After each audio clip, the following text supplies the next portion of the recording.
செவ்வந்தி பூக்கள் இவ்வளோ வர என்ன செஞ்சீங்க அப்படின்னா, பெரிய அளவில் எதுவும் பண்ணலைங்க. வீட்டில் கிச்சன் வேஸ்ட் இருக்குல்ல, அதில் இயற்கை உரம் தயாரிக்கிறது.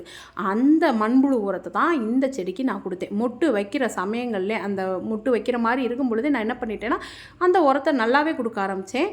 நல்லா கொடுத்தோன்னா பூக்கள் நல்லா விரிஞ்சு வரும். ஒன்றுலேனா சுருங்கி சுருங்கி சின்னதாக இருக்கும். இது நல்லா பாருங்கள், பூக்கள் நல்லா அழகாக விரிஞ்சு சூப்பராக இருந்தது. இதனால் இந்த பூக்களை எல்லாம் எடுத்து பூ உருளைக்கு இன்றைக்கி போடுவோம். எப்போ பாரு வாங்கியே செய்கிறதுக்கு நம்ம வீட்டில் பூத்து எடுத்து வைக்கும் பொழுது அதில் இருக்க சந்தோஷமே தனிதான் இல்லைங்களா? இந்த க்ரீன் கலர் செடி, அந்த எல்லோ கலர் ஃப்ளவர் பார்க்கும் பொழுது ரொம்ப அட்ராக்டிவாக இருக்குங்க.